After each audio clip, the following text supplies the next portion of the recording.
everyone, welcome again to my YouTube channel. As you can see, I'm with a special guest. Her name is Aderonke and we'll call her Ronke. And she actually goes by my sister's name, which is really cool. Sisters. You can say that absolutely, like that is really cool actually. So in today's video, we're doing a chit chat about what it's like to study in the UK. If you don't already know me, my name is Farida. I came to the UK in 2018, actually from Nigeria. I studied law with international relations at the University of East London from 2018 to 2021. If you've seen my last video, one of my last videos, I recorded my graduation vlog. Yeah, that was like really cool. it. Like uni's over, like that is amazing. Obviously today I'm here with Ronke at Sheffield, at the University of Sheffield, to talk about what it's like as an international student from Nigeria studying at Sheffield. And yeah, so Ronke, what is it like? Can you introduce yourself to us? Like, I'm in Nigeria and I have to pull over. Hi everyone, my name is Ronke, as she has wonderfully mentioned. I'm an international student at the University of Sheffield. I study law, just straight law, the LLB. For me, right, I always knew I wanted to school abroad, but then I will open their tuition fees and be like, A lot of money, yeah. exactly. Who has this kind of money? Like, do human beings actually get this kind of money? Like, which organ did you sell? What's your father doing that you have this kind of money? It was just always a lot to me, and I wanted to go to a Russell Group University, which is very important to me. I looked at all the Russell Group universities, all 21 of them, and then I was looking for like their scholarships, their tuition fees. Most of them are around that. Like the least is £18,000 for tuition. It's still so much. That is a lot. I mean, when you convert that to now, that is a lot of money. And you said about like looking at Russell Group universities. Yeah. But if you're from Nigeria, from another country, you know that like you want to go to the best university. Even if you're Nigerian studying in Nigerian university, you want to go to the very best of them. Yeah. And come here, like you may not even realize that actually universities there have rankings, and rankings are important. Like she said, Russell Group universities are like the very best universities in this country. basically. And obviously, even though they're like the very best, their money is like the highest spend. So it's like yeah. it's not really affordable for international It's students, not. and it's something that many people would love to do, like love to go to, but it's not really affordable. And you are currently at one, so how did you do it? Right, okay, so I was looking at the tuition, I was looking at the scholarships, and Sheffield offered the most reasonable, best looking scholarship out there. I'm currently on a 50% scholarship here, so my tuition fee of Honky Chunky, they halved it by 2, and your girl's here. I applied to 21 universities. Oh, that is a lot of universities. Because I'm not actually going to school in Nigeria. I'm just not. I can't. So even if I don't get into like Sheffield with the scholarship, I must go somewhere else in the UK. Yeah. That was what was in my mind. And You were determined that definitely I'm coming here to study. Like this is what I want in my life. Exactly. So I got 2 scholarships. I got the 50% from Sheffield, and I got a £10,000 scholarship from the University of Dundee. That's in Scotland. I got other like small scholarships like £2,000, £3,000, but like the money is too much for you to remove that kind of small money. Absolutely. From it. I mean, you from the start you knew what you wanted. You knew that you wanted to go to like the very best, and you knew that the very best are like the very highest of tuition. Very expensive. But then you applied to like how many scholarships did you apply for? Out of the 21, I would say I applied for like 7 to 10. Wow, that is a lot. You were like literally applying, like writing essays upon essays to apply to. If I could apply to more, I would, but the essays were so stressful and tasking. I just had to. Oh, it was very stressful. But it's really admirable that you actually like got a 50% scholarship, and as an undergrad, and you're not doing your masters, are you doing your undergrad? Which is like obviously like it's not very common to get like a 50% reduction for like an undergrad, but you got it, and that is like something that is really cool. And even for me, it's not something I knew about before, because like when I was applying to study here, like I saw that I could get like £2,000 or £3,000, or I think it was like £4,000 maximum my university, but that was not 50%. Obviously, like 50% is a lot of money, and that is like very helpful. And you also got £10,000, like that is really cool, because Dundee, where is Dundee? It's in Scotland. Oh, so you were planning to like not study in what is it called, in England? If I didn't get the one from Sheffield, then I was definitely going to go to Dundee. But did you apply with UCAS? Oh yeah, I applied through UCAS, but I applied to universities in London, because I mean London is like the city where most international students want to go to, because it's like the most popular, I guess. But everyone just Lagos. like it's like the Lagos of England. Everyone just wants to come to London. And it's like, okay, maybe there are actually other cities that you could explore. Yeah. But how did you even know about Sheffield? Like, I don't know. I didn't really think about going to Sheffield when I was applying. So how did you know that Sheffield was the place? I started researching on universities from JS3. I mean, you applied to 21, so yeah. So I started researching from JS3. That would be year 9, depending on where you're from. Yeah. So I had time to go through all of the university websites. Like, I know every single university in the United Kingdom, both in Wales, Scotland. I don't know about Ireland, but I know Northern Ireland. So I went through every single thing to find every single one. I know their tuition fees. I know the one that has scholarships. I was so obsessed. Like, this is what living in Nigeria does to you. When you experience the suffering. When you experience suffer, you want to live for somewhere else. No, I must leave this place. Like, my future must be outside here. And around that time, I was also hearing a lot about, lecturers sleeping with the students. Oh my days, and that is terrible. Is this where I want to come and find myself? I don't want to be like, maybe like go to lectures and then lecturers like saying, oh, can you like sleep with me to get eye marks? Like, I've done my work, just giving my marks, like it's not that deep. The ones that will be like, oh, you can never get first class, like in my course. I mean, in the UK, it's so different because like once you put in the work, you study, you write your essays, you submit on time. No one's gonna argue with your marks with you. Exactly. It just gives you because you've earned it, you deserve it. Exactly. So you get things based on merit. That's how I found out about Sheffield. So how did you think about Sheffield? Because I mean, London. Full stop. Nothing else. Like, even till today, like my parents would just be like, "Oh, my daughter is studying in London." I'm like, "I'm not in London. I'm in Sheffield. I'm in the UK, not London. Just London equals UK for Nigerians. It's not. It's not the same thing at all. I'm in Sheffield. They are getting better now, realizing where I am, but yeah.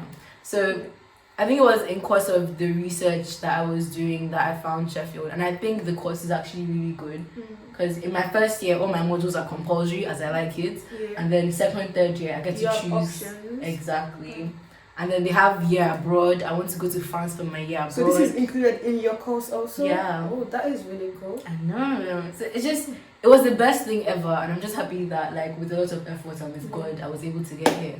So your degree is law with year abroad? Not yet. Right now it's just law, but in my second year you have the option to go abroad. Yeah, that is really, really cool. And it's not a lot of things that like it's not what many people will get. So if you go to another university, this may not be included. So like if you are applying to universities, I think that is also something to check whether like the course as a year abroad or as a placement or things like this. I mean, they may feel like little things, but they're actually important because what you can get from like a year abroad, you won't get it if you just like study say in London or Sheffield and you don't like go outside to actually see something else differently. And I mean, I actually admire you so much to have like applied to 21 universities, to have done your research. I think the thing with like studying abroad is that you actually need to do your research. Yeah. I mean, you've been doing your research since like junior secondary school, Just 3. Yeah. Like, come on, that's like how many years of research? 3 years. And that is like a long time. But you already knew what you wanted. You knew that, okay, if I actually work towards it, then it's possible. And obviously with the help of God. And that is like really, that is what a lot of people need to know, that, okay, if you want to do something, you need to actually give it time, do your research, plan about, okay, how am I going to go about it? Exactly. So, you talk about now is uni accommodation. Ronke lives in uni accommodation. And what is it like? You're currently in your first year. What is it like living in uni accommodation? Like, why didn't you maybe rent outside privately? And I don't know, just not living in uni accommodation? Because I don't know how much the prices are. Are they like expensive, cheap? Are they like Nigerians naira? Like, I don't know. For uni accommodation, first of all, it depends on where you live. Accommodation in London will always be more expensive than elsewhere. So Sheffield is definitely cheaper than London. But for how much I pay, I'll say I pay like around £5,000, 4,900 and something. So per month? I was just joking. There's no way you pay £5,000 per month. Obviously, maybe £5,000 per year. Yes, per year. That's great. Because I mean, if you pay £5,000 per month, maybe you should just stay in Nigeria, not bother like moving. But yeah, actually, so you pay £5,000 per year. That's good. Right. So it's okay. Yeah. But for the same amount of money, like I could get better accommodation elsewhere, like outside privately. But the reason I decided that in my first year I want to stay in uni accommodation and pay these exorbitant amounts is because like I wanted to completely have the uni experience. Absolutely. Even if it's just for my first year, like I want to be around other students that are in my age range and just feel like I'm in university. Yeah. The second year, third year, I will go and live, the giddy lifestyle. Yeah. I mean, I agree with what you said, because when I started university, I lived privately, from day one. So I never lived in uni accommodation. So I didn't get to live with other students or experience what it's like. I get the full uni experience. So I feel like now that I'm done with uni, if I would ever go back to uni, obviously I would be older and it would be a bit weird living with 16, 17, 18-year-olds in uni accommodation. But it's if you ever go back to uni, even if I ever go back to uni, I would still prefer to live in uni accommodation, because that's where you get the full uni experience, and you get to see people that are within your age group studying the same courses or similar courses, or just doing the same things as you, which is really good to actually settle in properly. And how are you settling in? I mean, you've been here for 3 months, so have you settled in properly? I still can't get used to the cold. I don't think my body will ever adjust. Now we're Nigerians. It's just so cold, but aside from the cold and the hills of Sheffield, I think I'm doing quite well with myself. Yeah, a lot of things are definitely different from Nigeria, the way they do things here. And people I don't know, but in Nigeria, everybody just is so vocal. You see something on the road, you just start shouting. One woman will just be like, "What are you doing there?" But here, no one actually cares about you. Absolutely. We're just talking about how you wanted to film on the train and nobody cared. Yeah, no one cares about you. Yeah. I mean, in this country, it's not like Nigeria where if you take out your camera to record, for example, everybody will be like, "Eh, what is this? Why are you doing? Why are you filming me?" Blah blah blah. Those kind of things. Obviously, in the UK also, you can't just film people without their consent. But it's different. In Nigeria, anything goes. But at the same time, as much as anything goes, you have more freedom to do things because people don't actually care about you. Yeah. They have other things in mind that they want to do. What she said, what Ronke said about me being on the train. I was feeling, oh, these people are I want to record. Do they care about me? But they don't actually care because they're also trying to record. Do you in this country? No one cares about you. And you said something about the hills of Sheffield. Actually, when I was coming, I saw the hills and it was actually very beautiful. I was trying to record it, but it was just this doesn't look good on camera. But, I mean, it looked beautiful to me, but I don't know. When I'm trying to walk to my lecture every morning by 9 a.m., those hills are not beautiful. They're just, no. It's stressful. Very stressful. Correct exercise. I mean, it's good to stay fit, keep fit. Yeah. So you're from Nigeria, like you mentioned. Yeah. Obviously, Aderonke. Proper Yoruba name. Yeah, proper Nigerian name. You can't miss that. So you came from Nigeria to Sheffield, and what kind of qualifications did you have to study at Sheffield University? Okay. What result did you submit to them? Did you have to study further, do a foundation year, or what happened really? Okay. So I went to the Lagoon Secondary School. Shout out to Lagoon. I did my WAEC. My WAEC results were meh. They weren't. I didn't get any C's, so I'm happy about that. But I didn't get all A's either. It was just meh. And then with that result, I went to Bridge House College. Shout out to Bridge House as well. It's in Ikoyi. I did a foundation year there, and I did quite well for myself. So I got all A's. And then that was the qualification that I used to get here. But even before I got my results, I applied for the scholarship. And I got the scholarship just without the results. So you already you had your WAEC results, it was already there, and then you went to study further after your secondary school, you did a foundation year. I did. So is this foundation year doing A levels, or is it how is it, how are the different foundation year and A levels? Right. The school I went to, it offered both foundation and A levels. But in Nigeria also? Yeah, it's in Nigeria. So if you're Nigerian thinking of coming to the UK to study, this is something you could also do. We're not promoting Bridge House College, but I mean you could also go to Bridge House College and do your foundation year and then come here to study. That is really cool. Yeah. So, I mean, for me, for example, I went to EAC, Educational Advancement Center in Ibadan, and I did A levels, Cambridge A levels, which was also good. And I could start from first year straight away. I didn't have to do foundation year when I came here. So foundation year A levels, how are they different, if any differences at all? Yeah. A level is 2 years and foundation is 1 year. And with A levels, you can apply to a lot more universities. If I had done A levels, I would have applied to Cambridge. I promise you that. But I mean, you applied to 21 already. How many more universities do you want to apply to after 21 universities? That is a lot already. So that is kudos to you for doing that, because like 21 universities all done by yourself. Did you use an agent or anything? Nope, or I did everything myself. Wow. At a point, like my teachers in school were getting worried because it was like, why do you keep applying?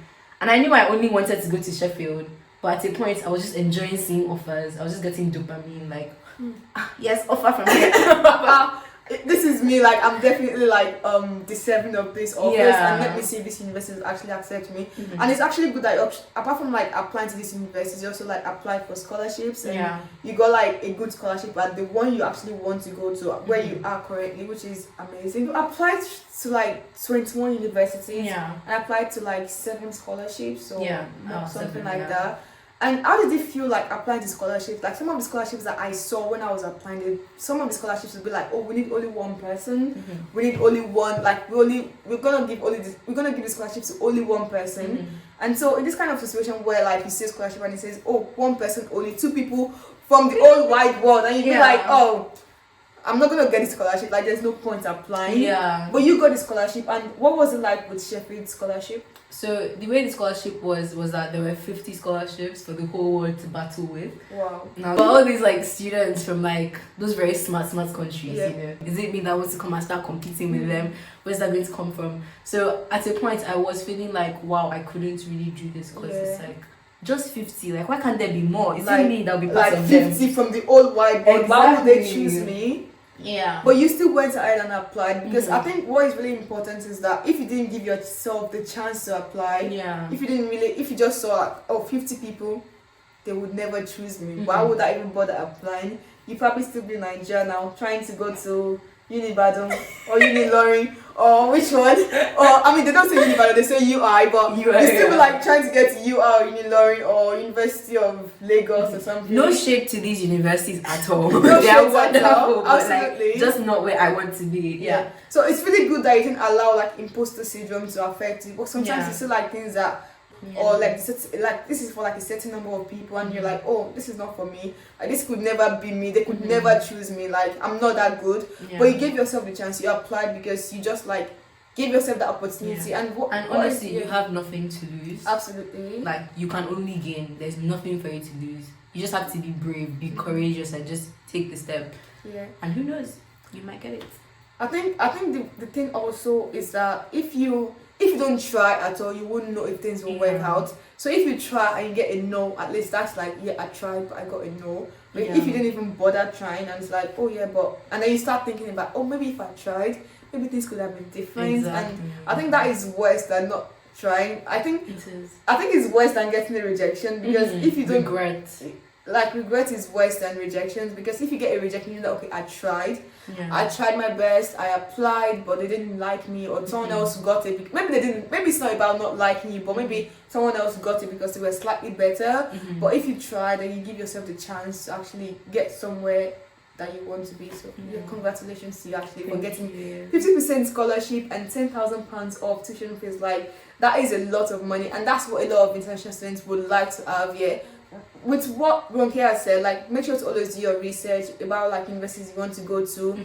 Check for scholarships. Like start from early on. Like you started like 3-4 years before your start I date. did. Like that is a long time. So yeah, that is amazing. So the next thing that we're gonna talk about is in terms of like what people say about first year of university doesn't count. So Mhm. I know that you're in your first year of university, and do you agree with the fact that first year doesn't count? Like I'll just get a pass mark and get 40% and pass, and yeah, that's it. And I'll go to my second year and continue uni. Like, what do you think about that? Are you trying to get a 40% pass mark? Low. I have Yoruba parents. Let me start there. Okay, for me, my case is a bit different, because for me to continue having my scholarships in the next years, I need Right. to have a minimum of a 2-1. If I get less than a 2-1, they'll take my scholarship and nobody's paying 20 grand with you. Like, you will actually just see me back in Nigeria struggling to go to work. Because that's a lot of money. So I do have to get a 2-1. But in general, for international students, I think we take like the Education, opportunity the here opportunity yeah, to be here more a lot more seriously than the home students, and that's because we have a lot more to lose. We're paying a lot more for it, Definitely. and we traveled, like we left our home country, we left our family behind to come here. It's not a joke. We take it very, very seriously.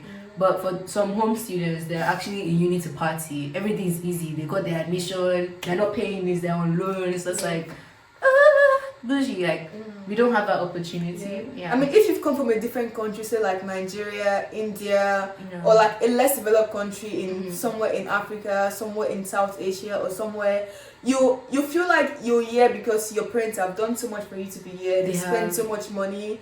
And maybe you borrowed money from friends and family, you've taken a loan to come here. And so when you come here, you sort of value the opportunity even more than people that were born here, or they have like the citizenship, and because of that they have like a student loan that is paying their fees, obviously not paying it forever because they have to pay it back, but at the same time you don't have to worry about it like at the present time, which is like really good. Then you also have like a maintenance grant, which as an international student, I don't know if you get maintenance grant from your Nigerian government.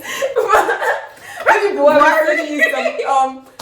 Buhari sending you some maintenance grants, I don't know, but if that is the case, let us know and then we'll see how we can also get a share of it maybe. But like seriously, like people in this country who are citizens or like born here or have privileges or access to like the student loan and maintenance grants, I think we they value a bit less, because for us who has paid, for international students that have paid more to be here, it's like this is a huge thing. Like my family has invested a lot for me to be here. Honestly. And so I need to actually like make them proud, and like you now, you've got a scholarship that is dependent on you actually doing well. So you can't get like a pass mark because they didn't give you the scholarship so you can get a pass mark. So that is also one thing that is like really, really important.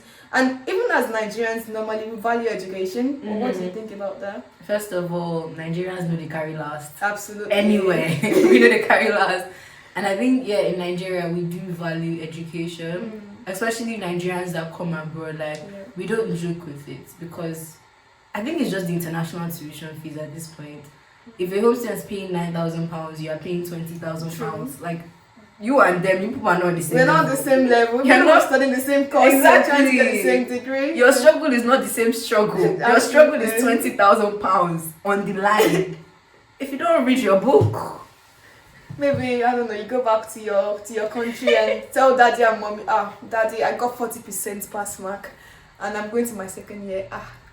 Ronke, is that why we sent you to the Queen's Land? Exactly. So that you can pay so that you can get 40% pass mark. But obviously, like Nigerians, other people that have come from other parts of the world, we value education, we value this opportunity to be here because we see it as a life-changing opportunity. Yeah. Because I mean, for me personally, I've been here for 3 years now and I'm now working, and it's really good that you've had a chance to actually leave Nigeria where things seem like they're not really going well. Obviously, it's not like you can be successful in Nigeria, but it's like the system in Nigeria just makes life more difficult, because people obviously like study in Nigeria, get their degrees in Nigeria and still do very well. But like in this country, there's like a well-established system, you agree? I completely agree. Things like go on very well, like things are planned very well. Things, I don't know, there's no one disturbing your life about you get what you deserve. So yeah, I just want a fair world. Is that so much to ask, Buhari? Is that so much to ask?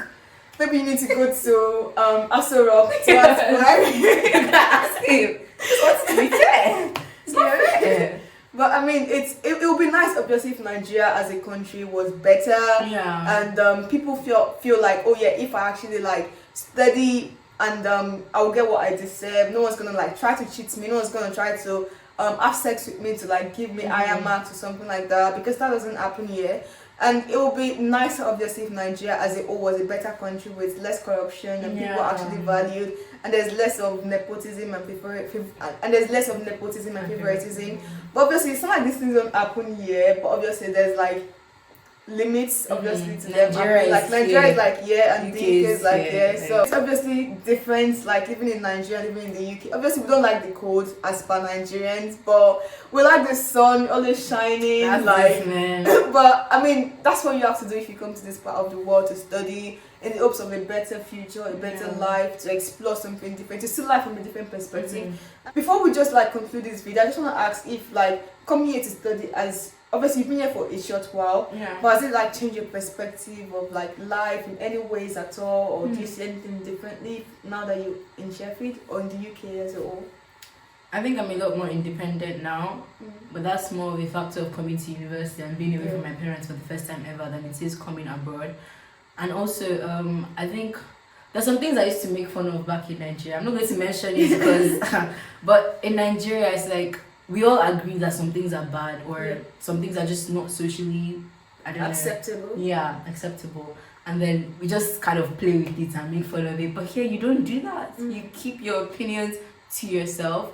It's a very like accepting and tolerating culture that they have here, and I'm actually really enjoying it and just being able to like accept everyone for who they are and accept some things that you would normally you wouldn't normally accept in Nigeria, or just like overlook. I mean, I think we'll finish here with like just one thing about like the parking tickets, for example. I mean, it's not related to like studying abroad, but like in Nigeria you can park anywhere. Get your car, park it anywhere. Like it's and it's like these are the things that obviously you can't do in this country because like your ticket is waiting for you, or you have to like get insurance for your car, pay your taxes. And in Nigeria, people try to evade tax. Obviously, they evade taxes in this country also. But it's like Nigeria would be better if everyone played their part.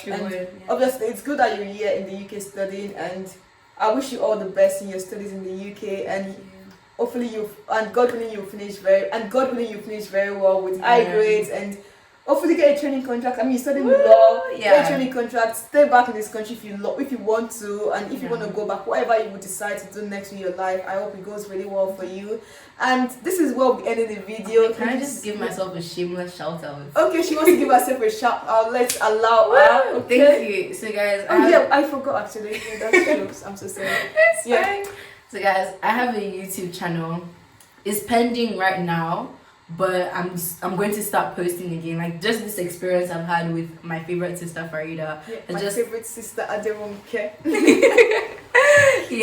So just reminding me like why exactly I love YouTube. So I'm going to start posting again, and I'm probably going to talk about like my scholarship experience and go more in depth into how I got this scholarship and also the 10,000 won from University of Dundee. So you know what, like subscribe to my channel. If you want more details, definitely subscribe to our channel for more of the gist. About the process of scholarships, applying to universities, because she's like the expert. Applied to 21 universities. Like that is amazing. 7 scholarships. Like you know the person to go to for like any of these things, like scholarship applications. Like she's your person. And and do you post any other things on your channel? It's right now these used to be more like law related content, university, and like lifestyle. Just like follow me around my day, how life is for me. So definitely subscribe to Ronke Adeshola's YouTube channel. Make sure to like, subscribe, share, comment, all of that kind of things. And thank you so much for watching today's video. Thank you for coming on my channel today to share your experience with my lovely subscribers. And thank you for watching until the end. And I'll see you again in the next video. And until then, have a nice time. Bye. Bye.